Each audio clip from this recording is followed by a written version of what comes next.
Hey guys, welcome to government jobs Gyan YouTube channel. Guys, आज की इस वीडियो में हम बात करेंगे Patna high court computer operator के new recruitment notification online form apply process के बारे में। जी हाँ दोस्तों, हाई कोर्ट ऑफ पटना ने यहाँ पर कंप्यूटर ऑपरेटर कम टाइपिस्ट के खाली पदों को भरने के लिए नोटिफिकेशन रिलीज कर दिया है।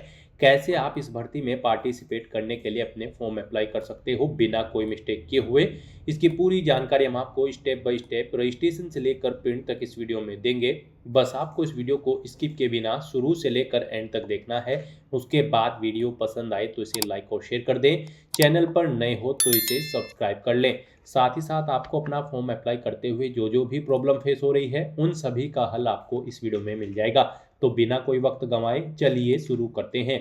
आपको इस वीडियो के डिस्क्रिप्शन बॉक्स में हमारी वेबसाइट ind-sarkari-naukri.in के इस पेज का लिंक मिल जाएगा। यहाँ पर आपको इस भर्ती के रिगार्डिंग सभी डिटेल्स प्रोवाइड कर दी गई है। पटना हाई कोर्ट ने कंप्यूटर ऑपरेटर कम टाइपिस्ट के 48 खाली पदों को भरने के लिए नोटिफिकेशन रिलीज कर दिया है। आप 17 अप्रैल 2026 से 16 मई 2026 के बीच में अपने फॉर्म अप्लाई कर सकते हो। फीस पेमेंट की लास्ट डेट 19 मई 2026 है। 25,500 से 81,100 के बीच में सैलरी आपको प्रोवाइड कराई जाएगी। क्वालिफिकेशन की अगर बात करें तो कैंडिडेट के पास बैचलर डिग्री होनी चाहिए किसी भी स्ट्रीम के अंतर्गत किसी वेल रिकॉग्नाइज्ड यूनिवर्सिटी से इस भर्ती में पार्टिसिपेट करने के लिए। प्लस आपके पास डिप्लोमा या सर्टिफिकेट होना चाहिए एटलीस्ट 6 मंथ कोर्स का कंप्यूटर एप्लीकेशन में। और साथ ही साथ आपके पास सर्टिफिकेट होना चाहिए टाइपिंग का 40 वर्ड प्रति मिनट, इसमें आपकी इंग्लिश में स्पीड होनी चाहिए और 30 वर्ड प्रति मिनट हिंदी में आपकी टाइपिंग स्पीड होनी चाहिए। 18 से 37 साल मेल कैंडिडेट और 18 से 40 साल फीमेल कैंडिडेट के लिए आयु सीमा रखी गई है। जनरल ओबीसी ईडब्ल्यूएस के लिए 1100 रुपये फीस है। एससी एसटी पीएच के लिए 550 रुपये फीस है। फीस का अमाउंट आप ऑनलाइन मोड से जमा करा सकते हो, debit card, credit card, net banking या फिर यूपीआई के माध्यम से। सिलेक्शन आपका written test, computer typing test और इंटरव्यू के आधार पर होगा। आप यहां पर ऑल इंडिया से ऑनलाइन मोड में अप्लाई कर सकते हो। उसके लिए आपको इस पेज को नीचे स्क्रॉल डाउन करना है, इंपॉर्टेंट लिंक सेक्शन में आना है, ऑफिशियल नोटिफिकेशन पीडीएफ लिंक पर क्लिक करके इस भर्ती के नोटिफिकेशन को ओपन कर लेना है और इसमें से आपको पूरी डिटेल रीड कर लेनी है। यहाँ पर आपको सभी डिटेल्स प्रोवाइड कर दी गई है, जैसे कि क्या पोस्ट का नाम है, कितनी उसके लिए नंबर ऑफ वैकेंसीज है, किस कैटेगरी के लिए कितनी वैकेंसीज है, कैसे आप अप्लाई कर सकते हो, कब से कब तक आप अप्लाई कर सकते हो, क्या आपका एलिजिबिलिटी क्राइटेरिया होना चाहिए। पूरी जानकारी आपको इस नोटिफिकेशन में दे दी गई है। आप सभी डिटेल्स यहाँ से रीड करें, उसके बाद अपने फॉर्म अप्लाई कर लें। फॉर्म अप्लाई करने के लिए भी आपको हमारी वेबसाइट के इसी पेज पर ही अप्लाई ऑनलाइन का लिंक दिया गया है। जैसे ही आप इस लिंक पर क्लिक करेंगे आपके सामने पटना हाई कोर्ट का ये पोर्टल ओपन होगा। गाइस, यहाँ पर अगर आपने पहले से रजिस्ट्रेशन कर रखा है तो यहाँ पर आपको टॉप पर ही लॉगिन का लिंक दिया गया है, आप इस पर क्लिक करें, आपके सामने लॉगिन का इंटरफेस ओपन हो जाएगा। यहाँ पर आपको अपनी यूजर आईडी एंटर करनी है, पासवर्ड एंटर करना है, ये कैप्चा कोड आपको यहाँ पर एंटर करना है और उसके बाद लॉगिन की स्टेप पर क्लिक करते हुए आपको लॉगिन करके अपना फॉर्म अप्लाई कर लेना है। और अगर आप इस भर्ती के लिए फर्स्ट टाइम अप्लाई करने जा रहे हो तो सबसे पहले यहाँ पर आपको अपना रजिस्ट्रेशन करना होगा। उसके लिए आपको यहाँ पर रजिस्टर का लिंक दिया गया है, आप इस पर क्लिक करेंगे, आपके सामने यहाँ पर रजिस्ट्रेशन का फॉर्म ओपन हो जाएगा। इसमें आपको अपनी बेसिक इन्फॉर्मेशन प्रोवाइड करते हुए रजिस्ट्रेशन करना है। सबसे पहले यहाँ पर आपको अपना फर्स्ट नेम एंटर करना है, मिडिल नेम लास्ट नेम है तो वो एंटर कर दे, नहीं है तो इन कॉलम को आप खाली छोड़ दें। फिर यहाँ पर आपसे पूछा गया है कि क्या आपने 10वीं के बाद कभी अपना नाम चेंज किया है। अगर किया है तो आप येस ऑप्शन सेलेक्ट करेंगे और फिर अपना चेंज नेम देंगे। और अगर आपने चेंज नहीं किया है कभी भी तो फिर आप नो ऑप्शन सेलेक्ट करेंगे। फिर आपको अपनी डेट ऑफ बर्थ यहाँ पर इस कैलेंडर में से सिलेक्ट करनी है, अपना जेंडर आपको सिलेक्ट करना है, अपना मोबाइल नंबर यहाँ पर आपको एंटर करना है, उसे एक बार फिर से एंटर करके कंफर्म कर लेना है। कोई अल्टरनेट मोबाइल नंबर है तो वो आप एंटर कर दें, नहीं है तो इस कॉलम को खाली छोड़ दें। फिर यहाँ पर आपको अपना ईमेल एड्रेस एंटर करना है, उसे एक बार फिर से एंटर करके कंफर्म कर लेना है। उसके बाद गाइज आपको यहाँ पर जनरेट ओटीपी के इस ऑप्शन पर क्लिक करना है। फिर आपके सामने ये कैप्चा ऑथेंटिकेशन मोड ओपन होगा। अब आपको ये कैप्चा कोड यहाँ पर एंटर करना है और उसके बाद सबमिट के इस ऑप्शन पर क्लिक करना है। फिर आपके रजिस्टर्ड मोबाइल नंबर और ईमेल आईडी पर एक ओटीपी सबमिट किया गया है, वो ओटीपी आपको यहाँ पर एंटर करना है और उसके बाद वैलिडेट ओटीपी के ऑप्शन पर क्लिक करते हुए आपको अपना मोबाइल नंबर और ईमेल आईडी यहाँ पर वेरीफाई कर लेने हैं। उसके बाद गाइज आपको डिक्लेरेशन के सेक्शन में आई एग्री के चेक बॉक्स को ओके करना है और फिर आपको ये कैप्चा कोड यहाँ पर एंटर करना है और उसके बाद रीवेरीफाई के इस ऑप्शन पर क्लिक करना है। फिर यहाँ पर आपने रजिस्ट्रेशन में जो अपनी डिटेल प्रोवाइड कराई है उसका प्रीव्यू आपको शो कर दिया गया है। आपको सभी डिटेल्स केयरफुली चेकआउट करनी है। इनके सामने इन सभी चेक बॉक्सेस को आपको ओके करना है और उसके बाद गाइज फिर सबमिट के इस ऑप्शन पर क्लिक करना है। इस तरह से यहाँ पर आपका रजिस्ट्रेशन सक्सेसफुली कंप्लीट हो जाएगा। एक यूजर आईडी और पासवर्ड आपके रजिस्टर्ड मोबाइल नंबर और ईमेल आईडी पर सबमिट कर दिए गए हैं। आपको इन्हें केयरफुली नोट डाउन करके रख लेना है फ्यूचर यूज के लिए। और गाइस, यहाँ पर अब आपको अपना फॉर्म अप्लाई करने के लिए गो टू एप्लीकेशन के इस टैब पर क्लिक करना है। नेक्स्ट आपके सामने कुछ इस तरह से इंटरफेस ओपन होगा। यहाँ पर अब आपका फॉर्म स्टार्ट हो चुका है। अब आपको अपनी कुछ पर्सनल डिटेल देनी है। कुछ डिटेल आए यहाँ पर आपको आपकी ऑटोमेटिकली फिल मिलेगी जो आपने रजिस्ट्रेशन करते समय प्रोवाइड कराई थी। अब गाइज, यहाँ पर आपको अपना मैरिटल स्टेटस सेलेक्ट कर लेना है, आप मैरिड हो या फिर अनमैरिड। फिर आपको अपने फादर का नाम एंटर करना है, उसके बाद आपको अपनी मदर का नाम एंटर करना है। फिर यहाँ पर आपको पोस्ट की डिटेल देनी है। यहाँ पर आप पोस्ट की कैटेगरी सेलेक्ट करें, ग्रुप सी। उसके बाद यहाँ पर आपको पोस्ट का नाम सेलेक्ट कर लेना है, कंप्यूटर ऑपरेटर कम टाइपिस्ट। उसके बाद यहाँ पर आपको आपका एडवर्टाइजमेंट नंबर पोस्ट के नेम के अकॉर्डिंग शो कर दिया जाएगा। फिर यहाँ पर आपको अपनी कैटेगरी की डिटेल देनी है, आपको अपनी नेशनलिटी सेलेक्ट कर लेनी है। आपके पास बिहार स्टेट का डोमिसाइल है, अगर है तो आप यहाँ पर येस ऑप्शन सेलेक्ट करेंगे, नहीं है तो फिर आप नो ऑप्शन सेलेक्ट कर लेंगे। और फिर यहाँ पर आप अपना स्टेट सेलेक्ट करेंगे, और अगर आपके पास बिहार का है तो आप येस ऑप्शन सेलेक्ट करेंगे। फिर यहाँ पर आप अपनी कैटेगरी सेलेक्ट करेंगे, आप जिस कैटेगरी से बिलोंग करते हैं यहाँ पर आप अपने अकॉर्डिंग अपनी कैटेगरी सेलेक्ट कर लेंगे। उसके बाद यहाँ पर आपसे पूछा गया है कि क्या आप एज में रिलैक्सेशन चाहते हैं, अगर चाहते हैं तो आप यस करेंगे। अगर आप रिलैक्सेशन कैटेगरी के अंतर्गत आते हैं तो आप यस करेंगे, नहीं तो नो ऑप्शन आप सेलेक्ट कर लेंगे। उसके बाद यहाँ पर आपको अपनी कैटेगरी सर्टिफिकेट डिटेल देनी है। यहाँ पर अगर आप रिजर्व कैटेगरी से बिलोंग करते हैं तो आपको अपने कास्ट सर्टिफिकेट की डिटेल देनी होगी। यहाँ पर आपको अपना कास्ट सर्टिफिकेट किस अथॉरिटी ने इशू कराया है, जैसे कि पटवारी, तहसीलदार या फिर कानूको, उस अथॉरिटी का नाम यहाँ पर आपको देना है, डेजिग्नेशन किस डेट को इशू हुआ है वो डेट आपको सेलेक्ट कर लेनी है। सर्टिफिकेट नंबर यहाँ पर आपको एंटर करना है। फिर यहाँ पर आपको अपने डोमिसाइल सर्टिफिकेट की डिटेल देनी है। यहाँ पर आपको अथॉरिटी का नाम देना है जिसने आपको डोमिसाइल सर्टिफिकेट इशू कराया है, किस डेट को इशू कराया है वो डेट आपको सिलेक्ट कर लेनी है। उसके बाद आपको अपना डोमिसाइल सर्टिफिकेट नंबर यहाँ पर एंटर करना है। फिर आपकी बॉडी पर कोई कट या तिल का निशान है तो उस पैलेस का नाम यहाँ पर आपको एंटर कर देना है। आप अपने अकॉर्डिंग यहाँ पर पैलेस का नाम एंटर करेंगे।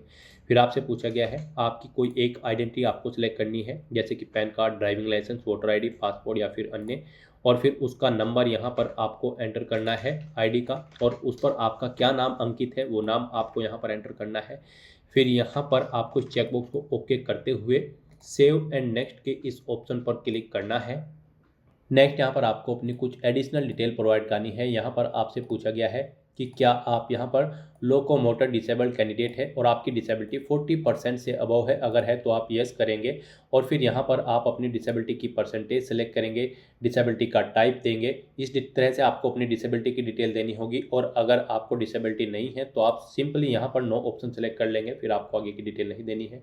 उसके बाद आपसे पूछा गया कि क्या आप सेंट्रल गवर्नमेंट या फिर बिहार गवर्नमेंट के एम्प्लॉई हैं, अगर हैं तो आप येस ऑप्शन सेलेक्ट करेंगे। और फिर उसकी डिटेल देंगे। नेचर ऑफ एम्प्लॉयमेंट यहाँ पर आप देंगे, क्या आपने एनओसी के लिए अप्लाई कर रखा है, इस जॉब को करने के लिए अपना एम्प्लॉयमेंट टाइप आप सिलेक्ट करेंगे। इस तरह से यहाँ पर आपको अपनी डिटेल देनी होगी। और अगर आप एम्प्लॉय नहीं हैं तो आप सिंपली नो ऑप्शन सेलेक्ट कर लेंगे। उसके बाद आपसे पूछा गया कि क्या आपके खिलाफ कोई क्रिमिनल केस यहाँ पर रजिस्टर्ड है किसी भी पुलिस स्टेशन में, अगर है तो आप येस करेंगे और फिर उसकी डिटेल देंगे, नहीं है तो नो ऑप्शन आप सेलेक्ट कर लेंगे। फिर आपसे पूछा गया कि क्या आपके अगेंस्ट कोई एफआईआर रजिस्टर्ड है, अगर है तो येस करें और उसकी डिटेल दें, नहीं है तो नो ऑप्शन सेलेक्ट करें। फिर आपसे पूछा गया कि क्या आपने टेरिटोरियल आर्मी में कम से कम 2 साल सेवा की है, अगर की है तो येस करेंगे और फिर नहीं की है तो आप नो ऑप्शन सेलेक्ट कर लेंगे। उसके बाद आपसे पूछा गया है कि क्या आपके पास एनसीसी का बी सर्टिफिकेट है, अगर है तो आप येस ऑप्शन सेलेक्ट करेंगे, नहीं है तो आप नो ऑप्शन सेलेक्ट कर लेंगे। इस तरह से अपनी ये एडिशनल इन्फॉर्मेशन प्रोवाइड करने के बाद फिर आपको सेव एंड नेक्स्ट के इस ऑप्शन पर क्लिक करना है। नेक्स्ट यहाँ पर आपको अपनी कम्युनिकेशन डिटेल प्रोवाइड करनी है। यहाँ पर आपको अपना परमानेंट एड्रेस एंटर करना है। उसके बाद आपको अपना कोरोस्पोंडेंस एड्रेस यहाँ पर एंटर करना है। और अगर आपका कोरोस्पोंडेंस एड्रेस आपके परमानेंट एड्रेस के अकॉर्डिंग सेम है तो आप is correspondence address same as permanent address में यस के इस ऑप्शन पर क्लिक कर दें। ऑटोमेटिकली आपका कोरोस्पोंडेंस एड्रेस आपके परमानेंट एड्रेस के अकॉर्डिंग यहाँ पर फिल हो जाएगा। इस तरह से यहाँ पर आपको अपने एड्रेस की डिटेल देनी है। और उसके बाद गाइज फिर आपको सेव एंड नेक्स्ट के इस ऑप्शन पर क्लिक करना है। नेक्स्ट यहाँ पर आपको अपनी एजुकेशनल क्वालिफिकेशन की डिटेल प्रोवाइड करनी है। गाइज यहाँ पर Patna high court computer operator की इस भर्ती में पार्टिसिपेट करने के लिए आपके पास बैचलर डिग्री होनी चाहिए किसी भी स्ट्रीम के अंतर्गत किसी वेल रिकॉग्नाइज्ड यूनिवर्सिटी से, प्लस आपके पास डिप्लोमा या सर्टिफिकेट होना चाहिए एटलीस्ट 6 मंथ कोर्स का कंप्यूटर एप्लीकेशन में। और यहाँ पर आपके पास टाइपिंग सर्टिफिकेट भी होना चाहिए, जिसमें आपकी इंग्लिश में टाइपिंग स्पीड 40 वर्ड प्रति मिनट होनी चाहिए और हिंदी में 30 वर्ड प्रति मिनट आपकी टाइपिंग स्पीड होनी चाहिए। तो यहाँ पर अब आपको अपनी क्वालिफिकेशन की डिटेल देनी है। सबसे पहले यहाँ पर आपसे पूछा गया है कि क्या आपके पास यहाँ पर टाइपिंग का सर्टिफिकेट है जिसमें आपकी टाइपिंग स्पीड 40 वर्ड प्रति मिनट इंग्लिश में है और 30 वर्ड प्रति मिनट कम से कम हिंदी में है। तो यहाँ पर आपको यस ऑप्शन सेलेक्ट करना है, आपके पास ये होना जरूरी है।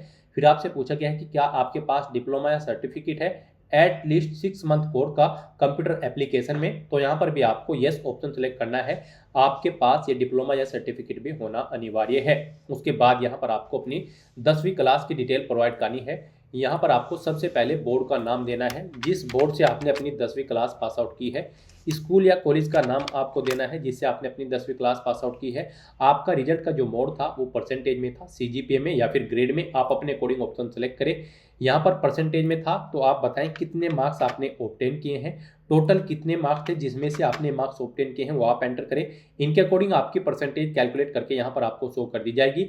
फिर यहाँ पर आपको अपनी 10वीं क्लास का पासिंग मंथ और ईयर सेलेक्ट कर लेना है, किस ईयर और मंथ में आपने पास आउट की है अपनी 10वीं क्लास, आपकी डिवीजन कौन सी थी, फर्स्ट सेकंड थर्ड, आप अपने कोडिंग ऑप्शन सेलेक्ट करेंगे। उसके बाद सेम ऐसे ही यहाँ पर आपको अपनी 12वीं क्लास की डिटेल प्रोवाइड करनी है।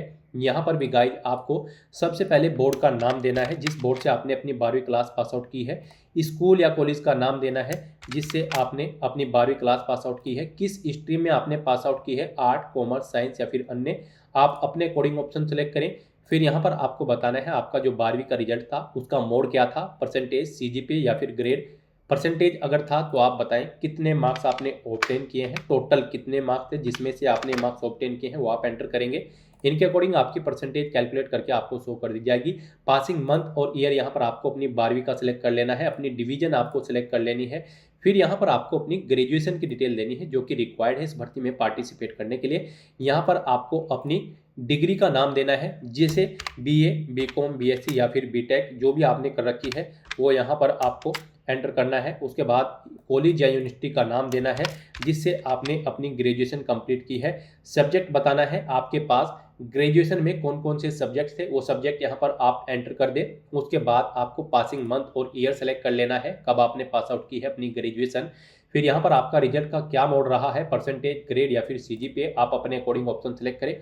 परसेंटेज मान लीजिए अगर था तो फिर यहाँ पर आप बताएंगे कितने मार्क्स आपने ऑब्टेन किए हैं, टोटल कितने मार्क्स थे जिसमें से आपने ऑब्टेन किए हैं वो यहाँ पर आपको एंटर करने होंगे। इनके अकॉर्डिंग आपकी परसेंटेज कैलकुलेट करके यहाँ पर आपको शो कर दी जाएगी।